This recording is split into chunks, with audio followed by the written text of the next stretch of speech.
With all this latest one-way report, we are here to bring it to you straight and uncut.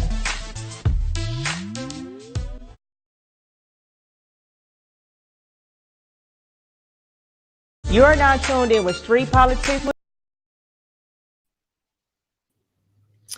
Hello, everyone. We are live with Pasadena 2020 mayor candidate Major Williams, and I will let him introduce himself to everybody.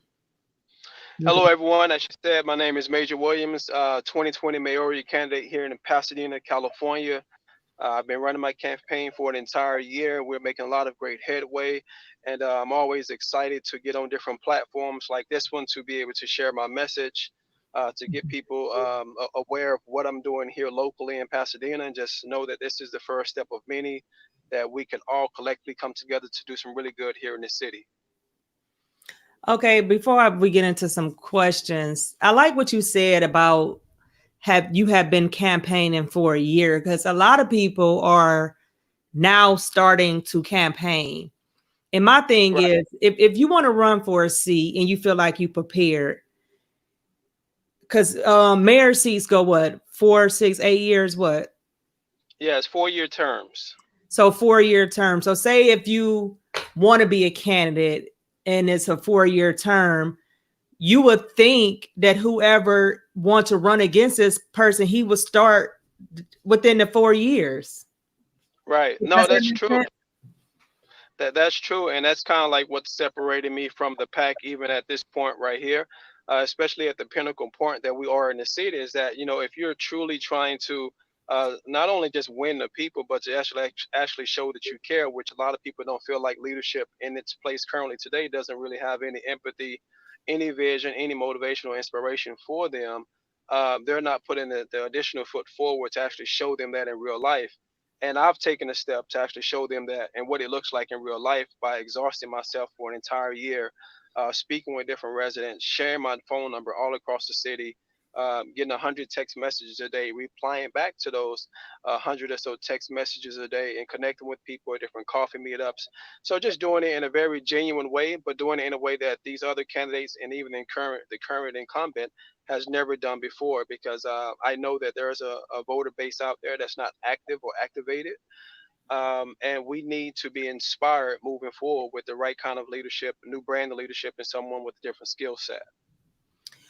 Okay, tell us a little bit about your city in Pasadena and what made you even want to run, and like some background about you and your family. Yeah, Pasadena is a really great city. I came out here originally. I tell people kicking and screaming. My wife was originally born in Altadena, which is right Mhm. up above Pasadena.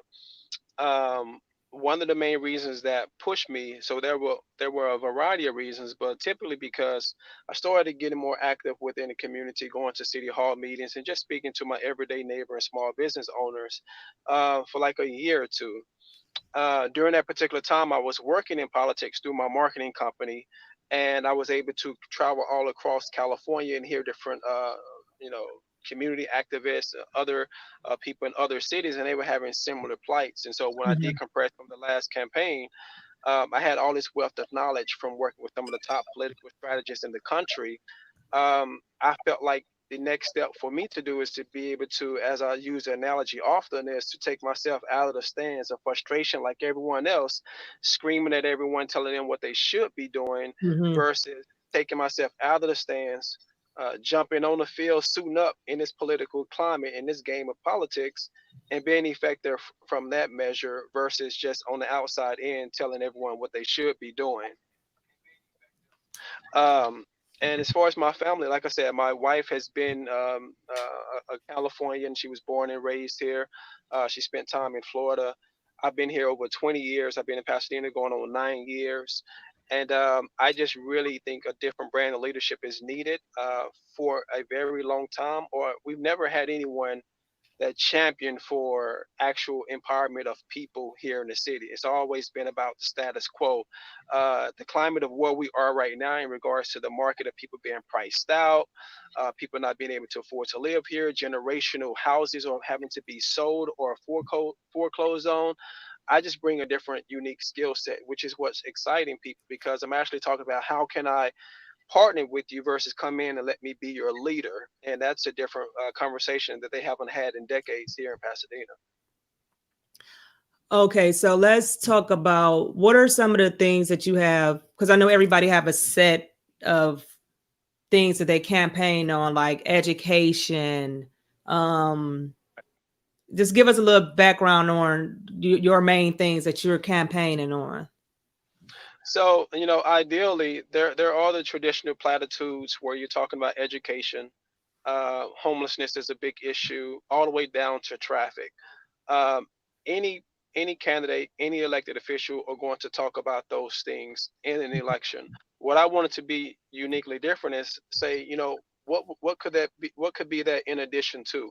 And so I started just through conversation, understanding more about what people were lacking, and it really is about economic empowerment. If we focus our attention on economics, it creates a domino effect to be able to help us in so many other sectors throughout the city. For instance, I wanted to create this. I wanted to share this idea with the community about creating a fund called the Pasadena Fund. The Pasadena Fund is something that's it's kind of like a crowdfunding type of scenario where the example is if you have 3,000 residents come on board and they contribute $20 a month for a mandatory 15 months. After the 15 months, that fund becomes active and has two purposes in regards to how it's used. So Mhm. after 15 months, you have a fund of 3,000 people and it's $900,000. So two of the things that you can do with it, which is what I've been ushering people to actually look more into to see how we can actually make this happen, is that now you can gentrify your own communities.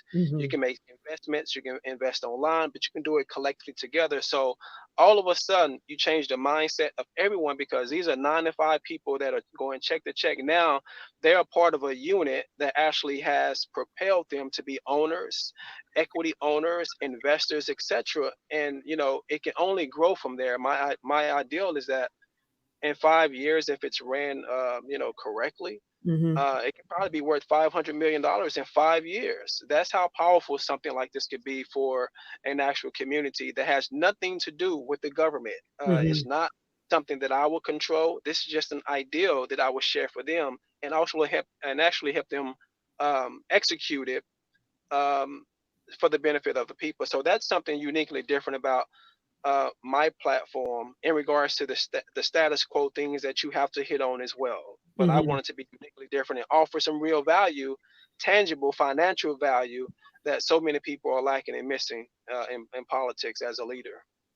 Right, because okay, just say, when people that made mistakes and been in prison like I have, and a lot of times when we come home, we don't get the opportunity. Like we supposed to been in there to rehabilitate ourselves, but then we Right, come home, it's just like we back in prison again, and that's how we go right, back into the system. Like, and the thing that we do have here with our mayor, he is a Democrat, Mayor Frank Jackson. They hire the city hire people with felonies. You know what I'm saying? To give right, them a chance. And a lot of people like leave them out and they don't understand, like, how do you want the crime rate to come down? How do you want the drug, all this different stuff to come down if you're not giving these people opportunities to be a productive person in society? So what would you do different that the sitting mayor, whoever he or she is, what kind of incentives or placements that you can do for that?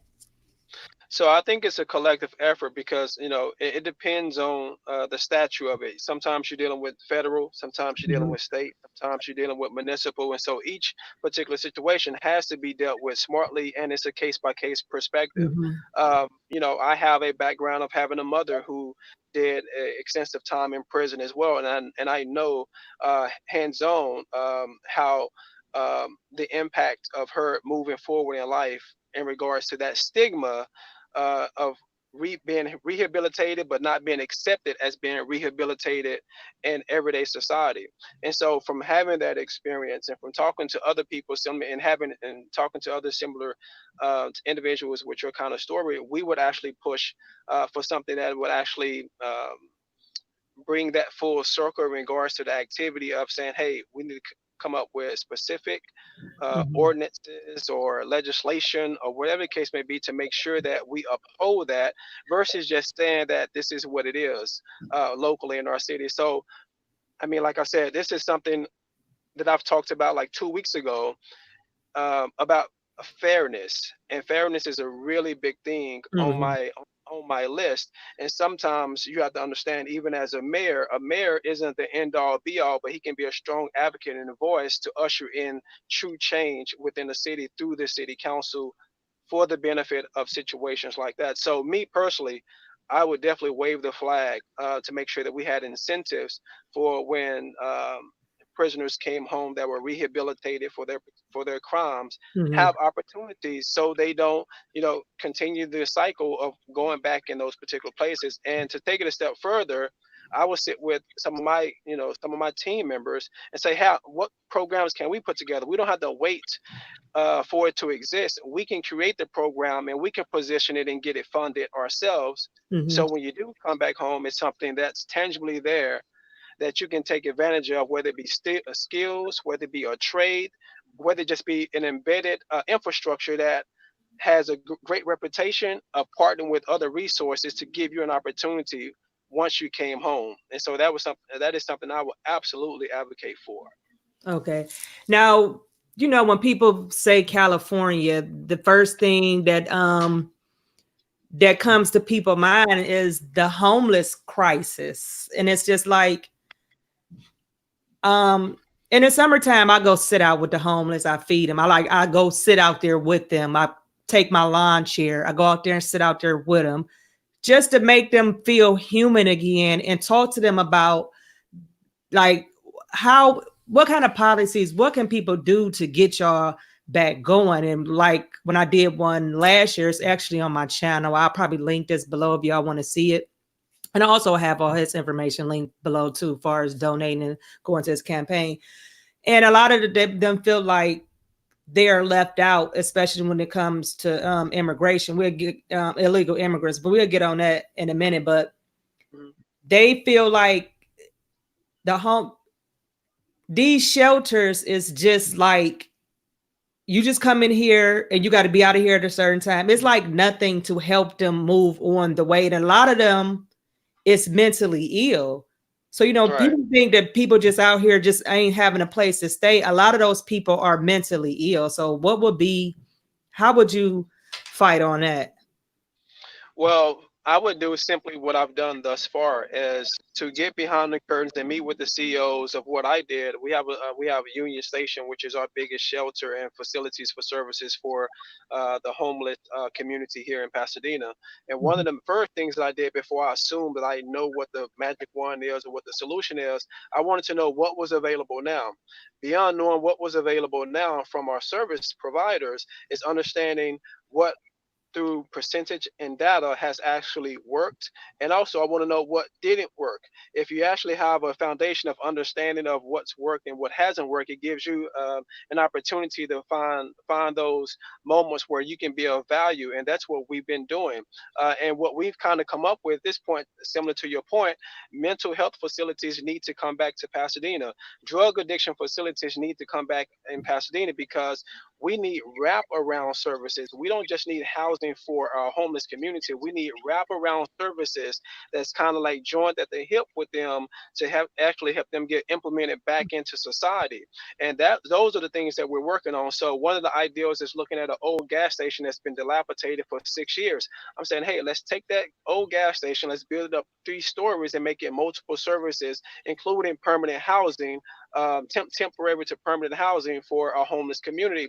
That way, now we have mental health, we have drug addiction, then we have wraparound services that go over to the other program as far as trades and additional resources so you can get jobs so you can start feeling whole again Mhm. as a human being. Because what happens in California, and people may know it or don't know it, um, the stigma is, or what we know or define it as, big money business. Being homeless, the homeless organization is big money business. Mhm. Imagine if we solved homelessness. Those are billions of dollars that Yep. are no longer available. So we're fighting against a very complex ideology and a very complex machine, because what happened was it started out to where we're doing this to try to see if we can help people. But when you look at the amount of free money that's thrown at these organizations to create these shelters, to provide these services, Hmm. now you've created, those are actual businesses where people have been working for 20 and 30 years. So coming in with the mindset of saying we want to eliminate homelessness or we want to stop homelessness, which in my mind you never will do, because it can be someone that's check for check. You know, one bad check away from being homeless, but that's a different scenario because there you can catch them in time enough to get them reacclimated into society. But so we're fighting against a very complex machine when it comes to that. But out the gate, if you just ask me what would I do, I would do what I did first: is get more informed, get more educated, Hmm. and then execute some things that had to do with mental health, and drug addiction, and then with wraparound services that actually will help propel them, a percentage of them, back into our everyday society.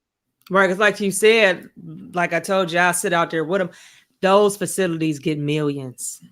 Yeah, And it's yeah, just like any other business. When you become a 501c3, all the money go to the top. And by the time it get to the people that it's supposed to be to, it's the bare minimum. And that's probably just right. housing and food. And it's just, they don't do nothing. They make them. And another thing that was like, that broke my heart with it, like, I'm from Ohio, Cleveland. We get below zero below, but it's certain below degrees that they still have to come outside. Wow, It's like you, wow, it's like, where are these people going? They don't have nowhere to go. They don't have no clothes. Y'all don't have something, like, it's just out of control. So that'd be something to be good to good for the homeless. Now let's talk about immigration, because a lot of the illegal immigrants are coming from, the southern border. And right, it's like, people feel like it's harsh and you be disingenuous when you talk about them. But I have to remind people, I have two sons. One of them 18, he's in the Navy now, and I have one that's 16. And when I committed a crime, they didn't take my kids away from me. I take that back. I was separated from my kids. right, Thankfully I had a family, and their father took care of them on the times that I did time. But no one cared why I did what I did. I wasn't just, in the beginning, I wasn't just doing this to just do this. You know what I'm saying? Then it right, became trapped up in the maze, but the court system didn't care because I broke the law. But then right, you have illegal immigrants coming over here doing the same thing, saying they breaking these laws because of this, that, and they get treated better than us. You know what I'm saying? And then they want to put up the pictures with kids in cages and different stuff like that.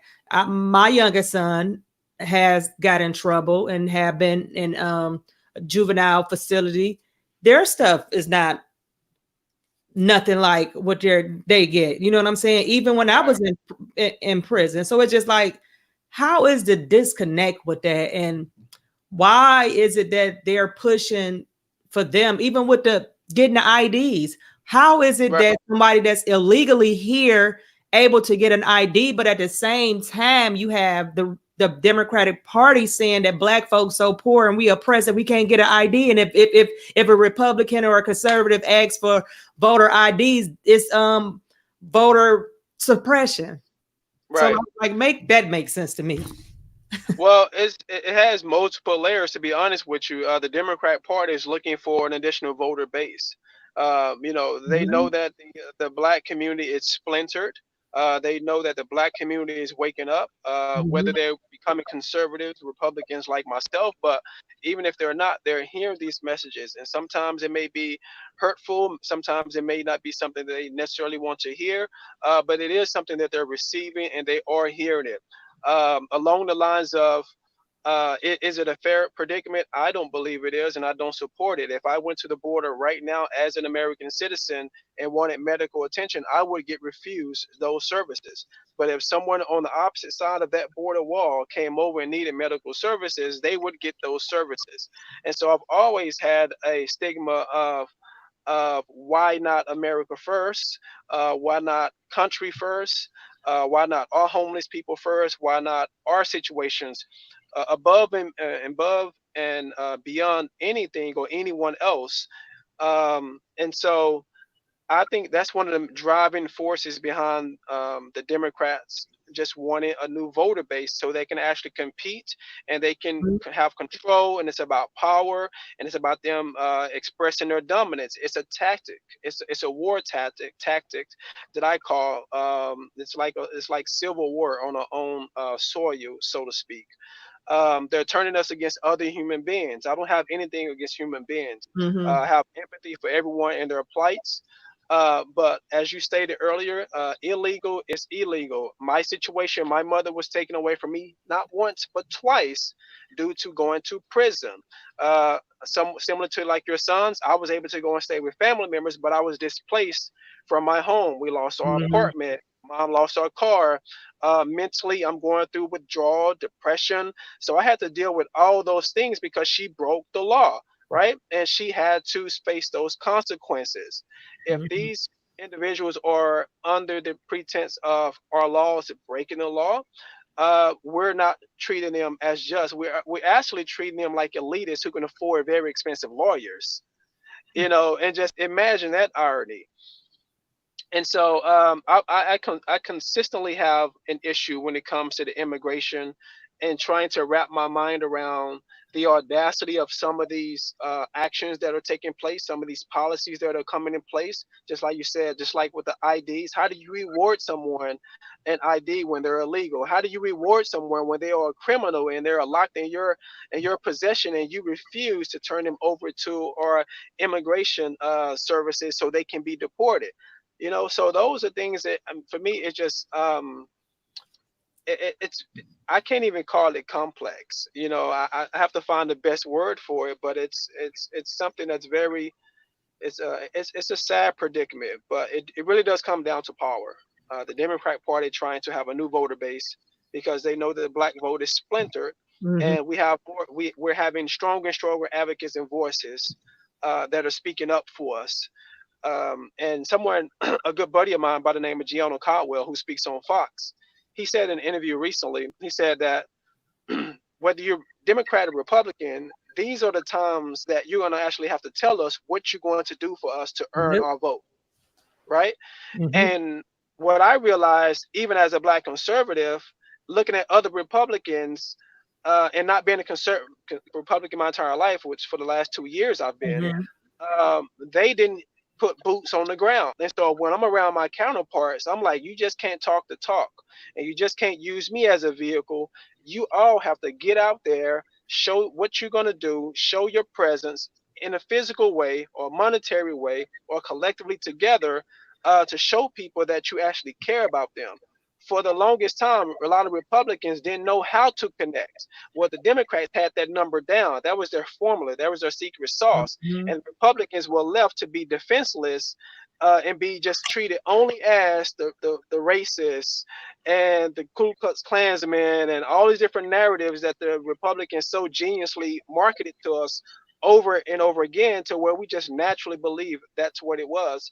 Come to find out, most definitely that's not what it was. Both parties have done heinous things because they are because humans are a part of those Mm-hmm. parties. Humans make mistakes. Humans have a history of doing heinous things to each other. But where we are currently today, this is an opportunity for us to grow in a whole new spirit and direction. And I feel like I'm a champion for the new Republican, the new conservative. I see myself as a hybrid. And I want to make a difference. And I feel like I will moving forward, March 3rd, 2020, when this election comes around. Yeah, I'm glad you said that because I actually spoke about how the black vote is going. Like, I don't know if people not hearing me or they're not watching and paying attention. The black vote, you have, like I was telling people, I don't know if people heard this, you have ADOS, FBA, FBA.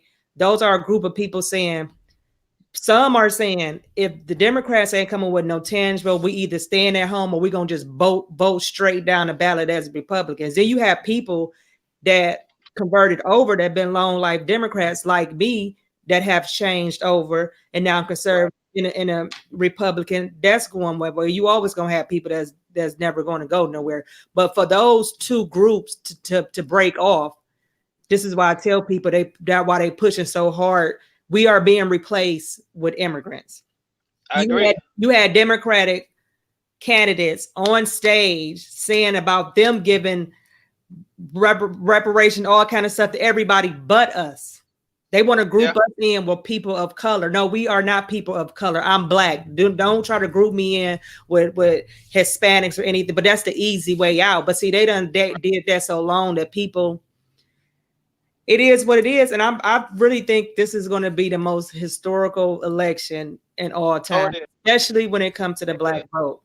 And as It is. me, I'm sorry, like that's why you have to change the narrative. That's why I joined the Republican committee here in Cuyahoga County. You know what I'm saying? I want to reach the people. Like, there are other options. You don't have to vote this way. You know what I'm saying? So, No, yeah. that's true, and one of the things that I've been doing since knowing that I was going to run in Pasadena, I wanted to, of course, build name awareness and make sure that I was out in the community and people know who I was, etc. But to be honest, when I'm talking to people, I say, the biggest pushback, being a black conservative is, of course, from the black community here in Pasadena, and I came up under fire here recently, well, not too long ago, because I shared a very telling statistic, and it made felt like it was a dig at our community, but I was stating a fact, and it was meant to be reverse psychology to get people in an uproar and to make them want to come out and actually vote and be a part of our democratic process. And so basically, what I found out is that the Pasadena black community was 21% 10 years ago. Fast forward currently today, the black population is 4%, right? And so if it's 4% of the population, imagine what that registered voter percentage is. It's even lower, right?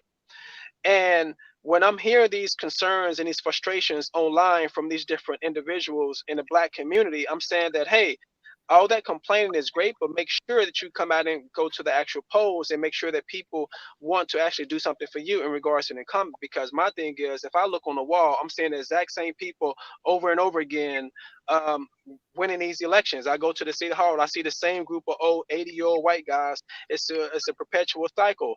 You know the old saying, if doing the exact same thing over and over again and expecting different results is called insanity. Well, our selection process on how we choose candidates has been flawed, and that's what I'm pointing out. People don't like it because you've been duped to a certain degree, and you don't like to hear. They don't like to hear that I've been duped. They don't like to hear that I've been brainwashed, etc. But think about it. If after every term you're having these same kind of frustrations, um, don't you think that it's time to try to go this other direction? Someone that hasn't been in office for 20, 30 years, someone has success in multiple industries, working with multiple ethnicities, and also having financial success, not only for themselves, well, my version of financial success, but also being able to help and partner and collaborate with thousands of other people over the 20 years that I've been in California.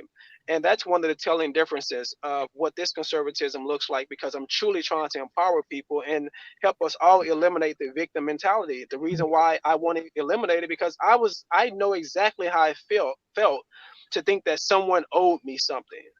That you was supposed to do this or do that. No, if you can't do it, that's fine. I'm gonna figure it out myself, and I'm going to do it. And I decided to go struggle 8 years ago when I had a comfortable life, but that life, I didn't own it. I was beholden to someone else, and I decided to strip myself down in the sense of re-educating myself, relearning, learning new skills, and getting out of my comfort zone. And I changed my surroundings, changed my environment, and I changed my life. And anyone can do it. I know sometimes that gets up under people's skin when you say anyone can do it, but you truly, absolutely can. You just have to have the wants, the initial want, the foundation of wanting to. Would eventually get you to the point where you actually walk in that walk in the light that you want to be shined upon. So you from what I'm hearing, and I've been following you on Twitter for a minute. Not on. I actually started following you on Instagram. I think because Tamika, that's running out in California. What? Oh my God. Yeah, I love Um, Tamika. yeah, and so I had seen her. So how are you reaching the voters?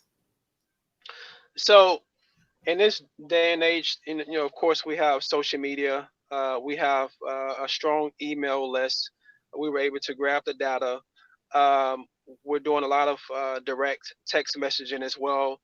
In our city, we have 88,000 registered voters. We have 30,000 Republicans, and so I'm able to reach out to those particular individuals at the click of a button.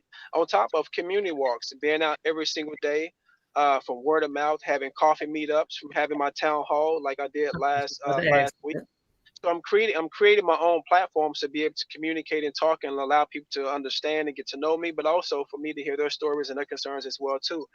Um, so it's just it's an everyday process moving forward. Just trying to get the word out. Okay, well, before we go, because I know you probably have to go somewhere. We've been on for 30 minutes. So I was going to ask, do you do town halls? Because I see a lot of conservative Republicans, especially new faces, thinking they're going to run off the back of Trump and Right. just social media. Like, are y'all having town halls? Are y'all meeting the people? Or like you saying, doing Give, community walks? give me 1 second. Yeah, the Okay. motor needs to replace the batteries, and then on the service in the motor, I'm charging 120 for the service, Okay. for the full service.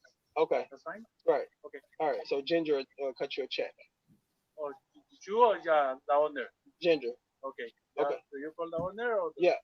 Okay. Okay. Okay. But no, we're good to go though. Cause You want to ask first? no, no, it's already clear. Okay.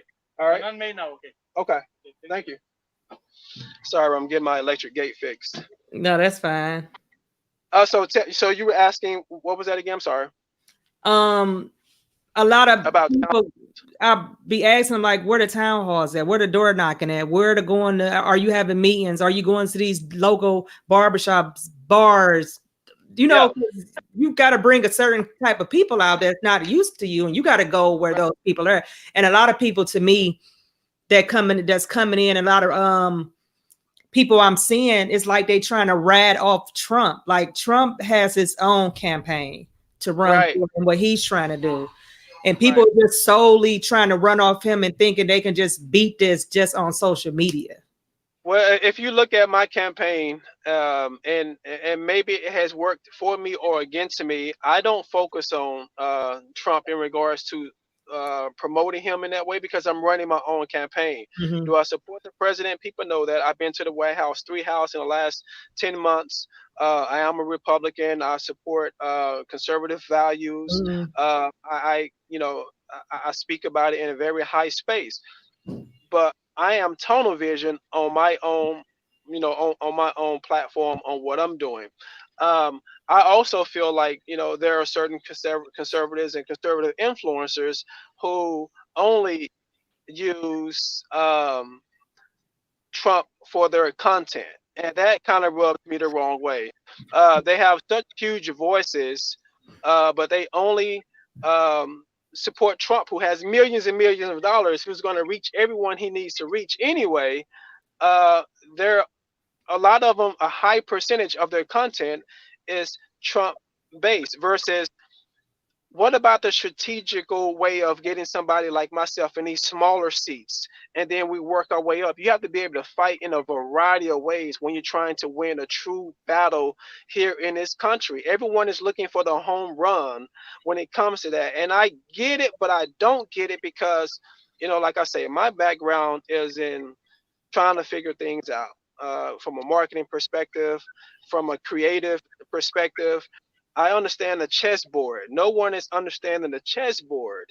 Everyone is just going for the top crown, and I think it's doing us a huge disservice. And I've It been is. very I've been very silent on speaking on it, but given this platform right now, this is the first time that I'm actually speaking about my displeasure about the percentage of how much energy goes into the national campaign versus help a guy like myself fundraise, help a guy like a woman like Tamika, who's a great candidate, fundraise, share their link once a week. Like, there's no strategy. It's strategy to promote Trump. There's no strategy to Mhm. support anyone else. It's just kind of like, this is my platform. It's all to me, for me and Trump. And that's not cool. And it's like You would have think they learned that in 2018 when the Republicans lost the House. Why are Yeah, y'all not pushing these good candidates that's running in these seats, these governors, mayor seats, Congress? Like, then y'all had these big platforms. Like, I have street politics with Talisha. I'm right, gonna be here when Trump go. Like, everybody know I'm a Trump supporter. I'm unapologetic, but my platform is not ran off Trump. Like, right. we're y'all about to be jobless. Probably gonna be jobless after November 6th, because ain't nobody gonna fool with you after then. And I know, you know what's so interesting because, I hope that's not the case, but I know what was, so I have a group of friends, and these are people that I consider great associates, great friends that are in the conservative movement, and they're really big influencers, and they support me 100%. All the way up into they became part of Black Voices for Trump. So, under the pretense of being for Black Voices for Trump, you can't promote any other candidate because it seems like you're being endorsed by the administration or Donald Trump. Mhm. And in my mind, is I said, wow, how egregious and selfish is that rule when these are my friends that have these huge platforms, and I'm happy for them to have that position, but it's a compromise to the overall of the actual party in itself. So that in itself it's bad taste in my mouth, so to speak, because I don't understand it. I don't understand it. Even though if they don't use that specific platform, they should be able to use their personal platform. Yeah, but I don't know the true details and stigma of it, but I just know they were called and reached out to not support any candidate or promote any candidate during this particular time because it makes it as if the administration or President Trump is endorsing them. So And so, when can they then? What, after the primaries? Like what? Or they can just never do it. yeah, I have no idea. So I'm So like, how is that how the hell is sorry? How but in it's the on world is that it black voices for Trump? I mean, voices for Trump. That's it. well, yeah. It's really that finite, and that I don't know. That was a weird turn of events, and my friends they all felt really bad about it. I'm sure that wasn't um, a good space for them to be able to tell me that. Like because we had a plan, to help me raise $100,000. We're gonna post every week collectively together, and just to tell all of our followers to donate $20, and that'll be $100,000. It never manifested. It never happened. Well, you always welcome on this platform, and now I retweet your stuff, repost your stuff because I feel like everyone should have a chance. How do people think that they want to have a chance and see diversity in this party when people are Right. not endorsing them? Because I'm gonna send this video. I don't know if you know her. Her name is Sunny Johnson. She's a good person, and she Okay. has her podcast. I think it's on Breitbart on Sirius M Radio. She's Okay. real good with that because she been a conservative way before anybody wanted to come on the Trump train. Any of that, she been in the trenches, been doing good stuff. And I think y'all will have a good conversation. And a lot of times um us conservative, some of us black ones bump head with the language that some of them do, because I Right. mean, I don't like, a lot of people don't like the language of telling another black person to get off the Democratic plantation. Like, you calling these people a slave, that's derogatory to me. Right. Like, you can't Right. reach somebody by telling them to get off this. You got to come down to more of that. And how do Right. you feel about when people use that type of terminology, thinking that's going to win over a voter?